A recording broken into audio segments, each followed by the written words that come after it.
Alright, I'm just gonna come in here real quick at the beginning of this video before we just get into me standing on my bed and ranting for about 35 minutes. This isn't, like, I'm not the most educated person about One D&D. I haven't personally played One D&D. I've just read through it. Some parts I have just skimmed because it's just, I'm not interested in every single facet. I'm not interested in learning a new system. I'm just interested in seeing how it's turning out, and how it's turning out I don't think it looks good, and I don't think any of the playtests look good or are heading anywhere in the right direction. The only direction they're heading in is being 5th edition again. My dog is being a bitch in the background. As long as they're just like trying to stay compatible with 5th edition, they're not going to make something new, they're not going to make something unique, they're not going to make something good. It's going to be bad until they make something new. And as long as they're trying to tie themselves to 5th edition, it's not going to be something new. But this video really is just, I want to clarify a few things that I missed, or maybe like underspoke in this just rant.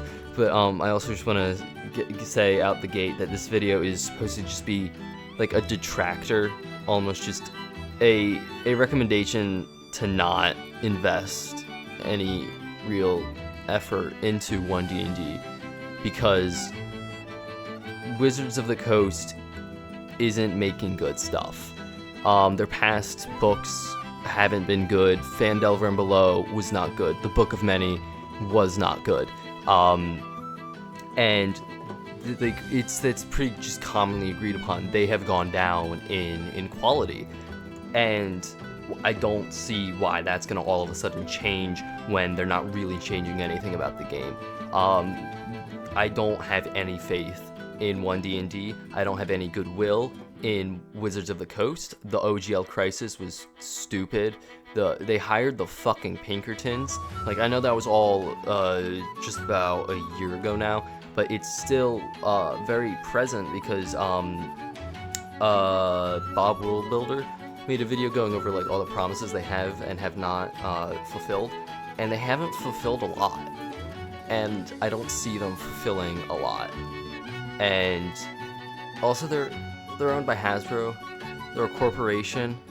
Here's like the thing that I really like underspoke in this video. Third parties are just better. They will always be better. Like, $150 can't even get you 3 MSRP D&D books anymore. Like, because there's $65 now for only like 228 pages. And like, you could put like $150 into a Kickstarter, and then like a year later, less than a year later, be getting a whole box full of like a 450 page book and a bunch of dice and maps and stuff. Like, it's just like there is so little value in Dungeons and Dragons, and it's only going to decline. And just because of that, you shouldn't invest in One D&D, because they're not going to change anything until they see like genuine decline, and there won't be as long as you give it a chance. I mean, there will be if you give it a chance and see it's bad, but it's quite obvious it's going to be bad, and they don't deserve the goodwill. Might as well give it a shot. They just flat out don't deserve it. They're Hasbro. They're not some group giving it their all. They're a corporation. So this was a lot longer of a little just preamble than I thought it would be. But bottom line, don't put money into the re-releases in 2025. Don't do it. One D&D won't be good. This is just me ranting about how it kills narrative, and let's get into White Guy on a Bed. One D&D exhaustion rules kind of suck. That's like the one constant thing I've seen over a bunch of videos covering One D&D and opinions on One D&D, is that the new exhaustion rules in One D&D are good, and that they've specifically been praised for their simplicity. And yeah, One D&D exhaustion rules are are very simple, a lot easier to remember than the chaotic 5th edition exhaustion rules. I think they kind of suck. But before moving forwards, isn't this nice? It's pretty nice. Alright. So gold and cool. Oh yeah. I have no plans to run this or like do anything with it. I just found it for a not terrible price. 5th edition exhaustion rules aren't great in terms of like being able to remember them and everything. They're just okay in terms of like it's 6. Like, why is it 6 levels? And like I could not tell you what like the penalty for having 2 levels of exhaustion is. All I can say is you die when you hit 6. Whereas One D&D exhaustion, you get -1 at level 1, -2 at level 2, all the way to level 10 where you're dead. Which like that is so much easier to remember. It's like, oh, I could just say like, oh, -2 because you have 2 levels of exhaustion. But 5th edition exhaustion rules, the big, like, I have 2 post-it notes here that you absolutely cannot read.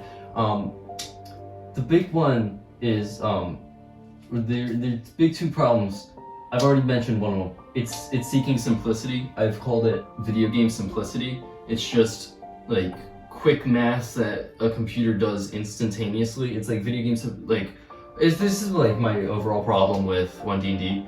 Like, I have more problems with One D&D than just the exhaustion. I'm highlighting the exhaustion because it's sort of like a exemplification of my overall problems with One D&D. But it's very much just seeking video game simplicity and just like, even in small stuff like starting equipment, like fitting a stereotype, like barbarians exclusively start, like no matter what, you're starting with an axe as a barbarian. I'm off on a tangent, but I don't like One D&D that much right now. But it is just a playtest. But it kills narrative is like the big one. This is the big one, so we're gonna slap it on Sonic. It just hurts narrative. Narrative sucks in One D&D. Like, mechanics becoming narrative, it sucks. It just isn't great. Like, specifically with exhaustion, it's just, you have penalties to your rolls with One D&D exhaustion. So you have 5 levels of exhaustion in One D&D. Every roll you make, you have a -5 penalty. That's all it is, no matter what level exhaustion you're at. So chiming back in here for a second, I kind of forgot to mention this, but with One D&D being like having more levels of exhaustion, you know, a DM isn't gonna. Exhaustion is very soft in terms of when you give it out. There's not like any conditions like, oh, they did this, so they get exhaustion, other than like the player staying up late. But like with exhaustion in D&D, it's really just up to the DM's discretion to deal out exhaustion, and they're not like, at least for me, I don't feel like I would remember to like be giving out exhaustion at like a 1.8 times rate compared to as it already is. So what that means is like exhaustion would just never kill. Like exhaustion already never kills. Like you hardly ever get to 6 levels of exhaustion in 5th edition, and now it's asking for 10 levels of exhaustion. So it's just it just won't kill. It nerfs exhaustion, and that's stupid because if you've ever been exhausted, and you absolutely have, you know that it fucking sucks, and you feel that a lot. And so making it not kill for until 10 levels of exhaustion is kind of dumb. 5th edition exhaustion is a lot more difficult to remember because it's just kind of all over the place. Like, you get disadvantage on some rolls, and then that's revisited at a later level of exhaustion where you get disadvantage on a lot more rolls. But the big thing with it is, it's not just you have penalties on rolls. Like, disadvantage is, I think, a better penalty because it not nullifies, but makes crits a lot less likely and more likely. Like, disadvantage, I think, is better than a penalty because now they have, instead of a 1 out of 20 chance to get a critical success, it's now a 1 out of 400 chance, and they have twice the odds of getting a critical failure. Disadvantage is a lot more painful of a punishment, and I like it more because of that. But also, it's like the punishments of movement speed getting halved, movement speed getting reduced to 0, your max hit points getting halved. And it's the max hit points specifically, but also the movement speed, and just like more than just rolling penalties in general, where it really just adds to a narrative and builds a narrative. Because if you get hit for 20 damage at 9 levels of exhaustion in One D&D, that's just 20 damage. You get hit for 20 damage at 5 levels of exhaustion in 5th edition, that's effectively 40 damage because your max health is halved. Like, it's just, and that also like carries over into like double, like twice max health, where like, you know, you get hit and the damage is equal to twice your max health and it just kills you. That, at least how I would roll it, that has effects there. Like, it's just, you are so much weaker when you are exhausted in 5th edition, as it should be. It's exhaustion. You suck when you're tired. You just suck. You suck balls. You're shit. You feel like shit and you are shit. You can't do shit. You can't think. You can't act. You're sluggish. You're slow. You're stupid. That's what being exhausted is. So you should have disadvantage. You should have hardly a chance of critting, like successful crit successing. You should have a higher chance of crit failing. You should take a lot more damage. That makes sense. You are exhausted. You can hardly walk because you're exhausted. There's so much innate narrative in this mechanic that they threw out because they want people to say, oh yeah, you have -2 because you're tired. You didn't go to bed last night, so you have -1 to that roll. Like, it is so much more simple, but it also kind of sucks. I'm not a fan. I think it takes away from the narrative. It kills the narrative. Thank you, Sonic. And let's get back to video game simplicity. Not simplicity, video game simplicity. Because One D&D, I haven't play tested any of the play tests. I should say that first. And then I should also say I haven't read through all of them with like the clearest mind. Like, I'll read them like I'll read it and I'll have like the 5th edition stuff in another tab, like comparing the two. I'll be like, okay, that's different, that's the same, that's different, that's the same, that's different, that's the same. And then I'll get to spells or like whatever, or weapons or whatever. I'll just like look at it for 2 seconds and then just kind of like zone out as I'm like going through. Like, I'm not paying the most attention to like spells and stuff. So I can't talk about spells, but I can talk about spell classes being broken up into like divine, primal, and arcane, I think is the magic wizard one. Okay, so this is different now. They just fully gave up on the 3 spell classes because it was like what I said was right. They just had 3 spell lists and classes had access to a select spell list, and then like Bard had access to all of them. So effectively, Bard, I don't think I like went into this yet, but Bard went from having a bunch of niche support spells and just being like this very unique sort of class to just being anything. And then they were like, but wait, we don't want clerics and bards being able to smite. We don't want them to be able to cast summon steed. So we don't want them to cast Hunter's Mark. So we'll make all of those spells that made classes cool just class features now. So there, we fixed the problem. Wait, this just fucking sucks. Let's just go back to what we originally had in D&D 5th edition. So this isn't a problem anymore, but it also, begs the question, what's the fucking point? This, like, I personally just believe One D&D is going to be hot garbage no matter what, as long as they try to like half-ass it. Either make a new game or don't make a new game. Trying to make it be compatible with D&D 5th edition is just fucking stupid. It's dumb, it's stupid, and I don't know why they think it's a good idea this far into playtesting and this far into losing all of their new ideas. It's just like, it's gonna have like less features than like a Xanathar's Guide or Tasha's Cauldron-esque book. Anyway, back to White Boy in a Bed.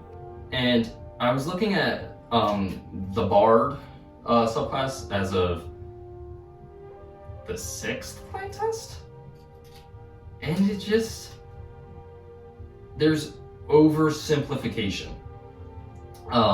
First of all, they just get simple weapons now. They don't get short swords and rapiers and scimitars anymore, and hand crossbows. It's just simple weapons, which I don't know about you, but I'm pretty sure in like, the bard art in this game, in this book, I'm proven wrong instantly. I thought they had a sword. Xanathars, help me. Okay, here we go. We got glamour, swords, whispers. Like 3 bard colleges right here.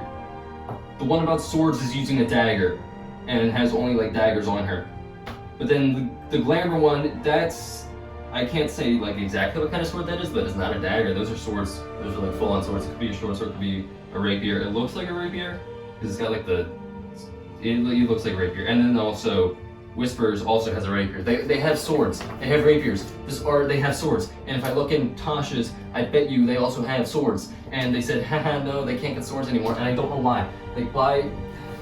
They're taking away options because apparently it's too complicated to say someone has proficiency in a short sword but not any other martial weapon. And then I look at their spell casting and I realize, oh shit, they made it even worse. I'm grabbing my player's handbook again. Hopping back to the player's handbook. Bards, I'm going on about bards a lot because it's my favorite class, but Jesus. Bards are really cool. Then they have, I feel, a very unique spell list. Like, they're a full caster, but they're just all about like, you know, just doing funny stuff to guys. They're not really like out here slinging like fireballs unless like they're College of Lore. Like, you know, like it's like Bestow Curse, Animal Friendship, Bane, Charm Person, Lesser Restoration, Locate Animals or Plants, Locate Objects, Magic Mouth, like Silence, Friends, Light. Like these are very, I think they're not unique because everyone has these spells besides like Vicious Mockery, but like they're very, like, it's a very curated list for a utility caster. And the utility in One D&D is they can pick any of the 3 spell classes to be their spell class. And they add Vicious Mockery on top of that, which is stupid. Like, the uniqueness of bards has gone from being someone who like woos a person's mind by playing a funny little tune on their lute to just being someone who could say, oh, actually I studied with druids or wizards or clerics, and nothing beyond that besides being able to say, haha, you smell. I don't like when he, like, it just, and back to what I was saying about barbarians like a while ago, and just starting equipment in general, it's, I don't, like, it's weird. It's like, I don't want to say outright like, oh, this sucks, but it's like, barbarians went from being able to pick a battle axe or like a great axe or one martial weapon, two hand axes or one martial weapon to just pick a battle axe, or no, pick a great axe or pick a battle axe that comes with a shield and some sort of pack, and then you also get 4 hand axes. And it's like all they get are axes. It's just like the archetype of a barbarian being a big burly man with a lot of hair, and he has a big old axe. And it's like that's all like the options are for starting equipment with a barbarian. Of like that, there is still like pick money and get whatever you want, but I'm talking more for like newer players. They're gonna like just to simplify and to help expedite character creation for a new player. You likely are just gonna say, all right, do you want A or do you want B? You know, just using the sorting equipment there because that's curated for that class. You're not gonna have to explain you're not proficient in a net. That's our simple. I don't know why that was my example. I could have said trident. I don't know why I didn't. But it's just, there is so much simplicity that loops onto just making sure archetypes are met. Like, in 5th edition, barbarians don't start with 4 hand axes, they start with 4 javelins, but because that's not an axe, they don't get it. Which, I mean, also could be that javelins got a buff, they're 1d8 damage now, but, like, I still don't like it. I still think it helps my point that it's just they're trying to meet archetypes, and I don't really like that because the one thing that really hit me when I started playing D&D is that all my preconceptions of what these classes are were not met. Like, holy shit, clerics are cool. It's just. When I heard fighter, I thought like knight in shining armor, and no, that's just like some guy in leather armor with a sword and a shield who just kind of like dances with a sword. If I were to make a fighter in D&D, they would probably turn out like that sword teacher from like Game of Thrones season 1, like, because they don't even have proficiency in heavy armor. They might have proficiency in heavy armor. I might have just lied there, but I think they don't. I lied, they get all armor and shields. So they can be a knight in shining armor. My apologies for the fib. Clerics, sick as fuck. They're cool as shit. They cast mad spells. You know, like all the different domains, it's more than just the healer. Like, a cleric could do less healing than a paladin or a bard. It's just possible. Like, there's these preconceptions that I went into D&D having of just like these most basic stereotypes of these classes, and D&D 5th edition like went against those stereotypes. I was like, what I went into the game expecting, I came out with just like something different. It was not what I was expecting. It was not these stereotypes of these character archetypes. And it was also incredibly loose, so you could be the stereotype or you could be the opposite of the stereotype. You could be a cleric who is just all healer, pacifist. You could be a cleric who fucking kills a bunch of shit. A cleric does not mean healer, it just means a holy person who's not a paladin. And like, that's the thing about D&D, it is so freeform. And with how One D&D is turning out and how One D&D is treating these characters, it's driving new players towards these stereotypes. And I mean, I'm pretty sure there's a section in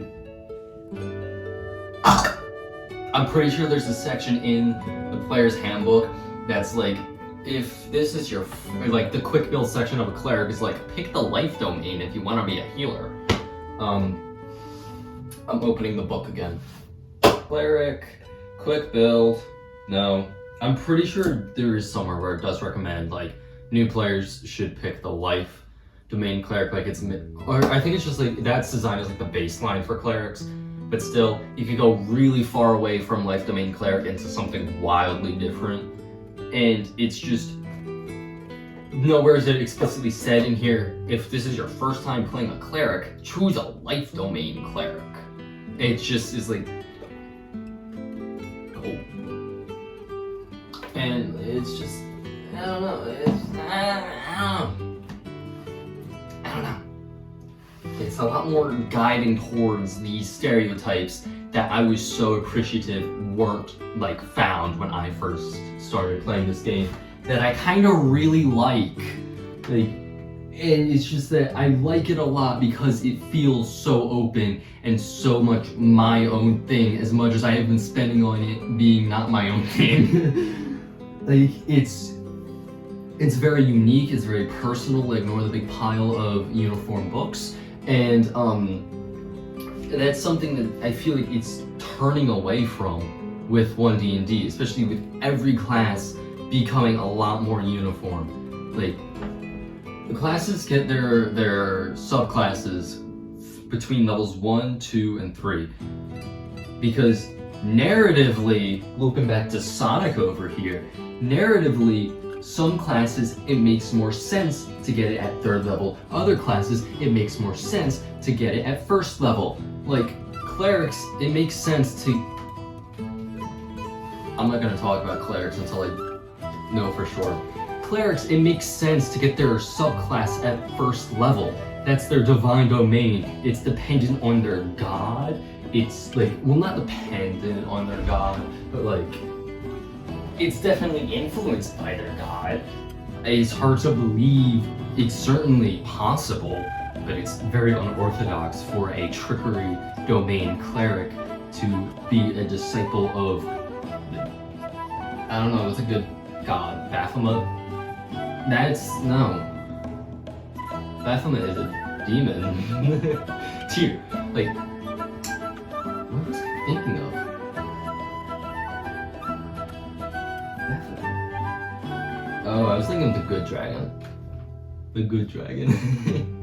But like, it makes sense for clerics to get their subclass at 1st level because it's like, it orbits what their god is. A trickery domain cleric kind of clashes with Tyr, the god of justice. I hope that's the right god. I'm pretty sure he's the god of justice. Ooh, I should be researching things instead of just spewing it. But then also, like, it also makes sense for like fighters and for rangers to get their subclasses not at level 1, because at level 1 that is the weakest a character is, and for those martial characters, those characters who's are like fully around being experienced and skilled in fighting and tracking and stuff, it makes more sense for their like specialty to come a little bit later after they're through their basics. And then a paladin, it really makes sense that their subclass comes at level 1 because their subclass is their oath, and they get their powers from their oath. What is the explanation for paladins having their powers before 3rd level in One D&D if they get their oath at 3rd level in One D&D? One D&D, we're looping on back. Look at that.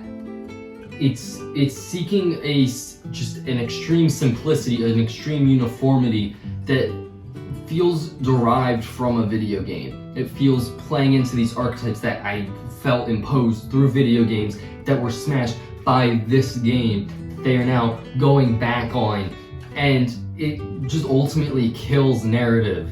This started out talking about exhaustion rules, but that's because I feel like exhaustion rules are the best encapsulation of this problem I have with One D&D. It takes a system that, well, a bit confusing and maybe even a little bit conflicting, is still a system that is very good at telling a story, and just strips it down of that narrative and those uniqueness in between the lines to just say, here's a flow chart, follow the flow chart, you know? you get more tired, you now have a -2, now you have a -3, now you have a -4, instead of you have disadvantage on skill checks, and now your movement speed is half, now you also have disadvantage on attack rolls and saving throws, and now your max health is half, and now your movement is 0, and now you're dead. There's so much more narrative in 5th edition rules than there is in One D&D rules as they are now. And, well, of course, One D&D is a playtest. There are only 8 playtests out so far.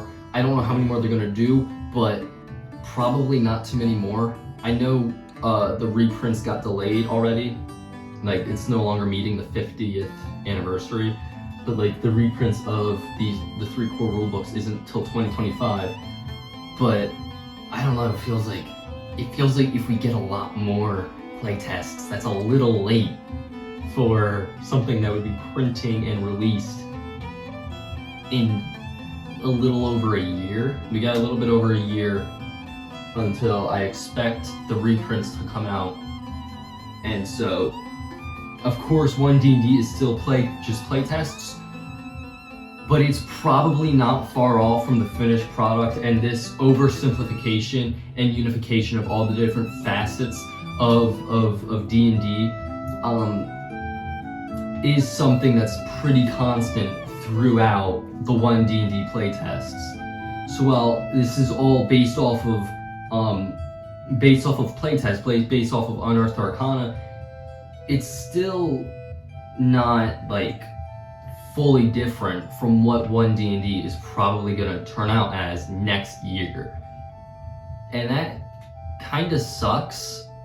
Like, I don't wanna be a downer, but like we've all been talking about how Wizards sucks, excluding all the fucking OGL bullshit, the fucking Pinkertons, excluding all of that.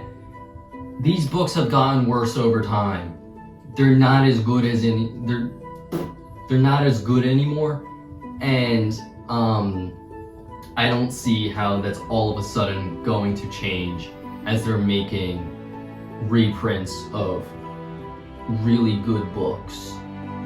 Because the main complaint I see of 5th edition's books is that a lot of the lore is gone, and that can even be seen throughout the lifespan of 5th edition as Mordenkainen's Tome of Foes and Volo's Guide to Monsters was stripped off of shelves and replaced by Mordenkainen Presents Monsters of the Multiverse, a reprinting of those 2 books combined, stripped of all the lore. It's just, these books are just numbers now. It's like monster manuals are just rows of stat blocks now.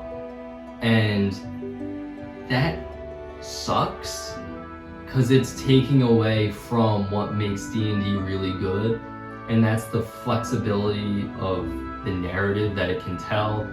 And these books aren't inspiring narratives anymore. There's no longer hits being twice as deadly because you're tired. It's you just aren't as successful because you're tired. It's no longer that you get your subclass earlier than everyone else at your table because your whole character's power set is based off of the oath that you made. It's now, oh yay, everyone's 3rd level, we all get our subclasses now. It feels so video gamey, and that sucks. I play video games, I like video games, I have a raging fucking hard-on for Shadow of the Erdtree. I don't want to see this become a video game, and that's why I'm not, like, obviously I'm not going to leave this because I spend too much money on all of this, but I have no plans on ever playing the official release of One D&D because I don't like this trend at all. This kind of sucks, big time. The simplicity is nice, but it absolutely has a cost, and I'm afraid of what new players are gonna look like if all that they've gotten from WotC is really not great books of just numbers. One of my favorite books on my shelf, not just because it's an alt cover, because I love alt covers, but because it's like also just really good, is Fizban's Treasury of Dragons. You know the cool thing about this bestiary book, this bestiary source book? The actual bestiary part doesn't start until page 159 of this 224-page book. Over halfway through the book, and then it finally says, all right, here's some stat blocks. Because before that, it's just a bunch of, here's what a black dragon's lair looks like. You could just straight up use this in an adventure, or you could use it as inspiration to make your own. Here's some regional effects that sprout out from around a black dragon lair. And then just adventures, adventure hooks based on black dragons. You have a 1d8 table that you could just roll on, and then you have like an adventure that you could, like a starting point for an adventure surrounding a black dragon. And if you don't want to roll on that table, you could just read through these and have inspiration for your own. And stuff like this is getting cut from these books so they can just throw more numbers at you. There are, like, this whole page is just connections between like black dragons to other creatures for each stage of a black dragon's life. From wormling to ancient, there's a new table for each stage. And that's stuff that we're probably not going to see in One D&D monster books, because that takes away room for the numbers.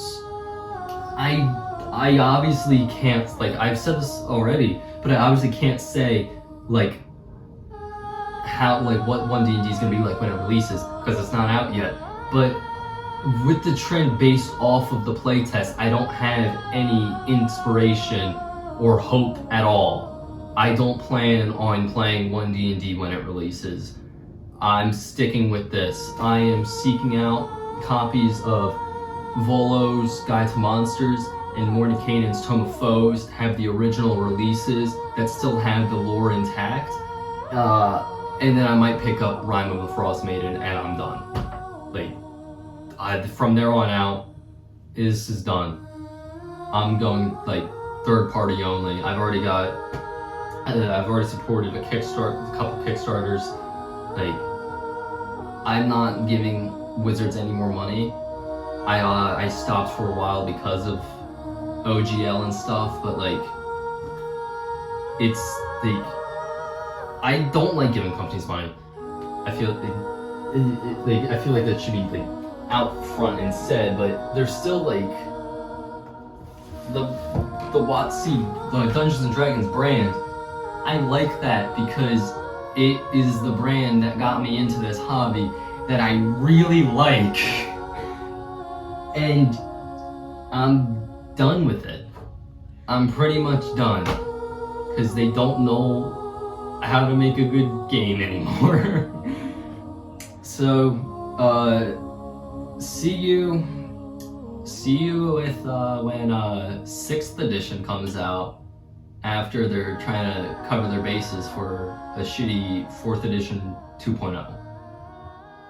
See ya.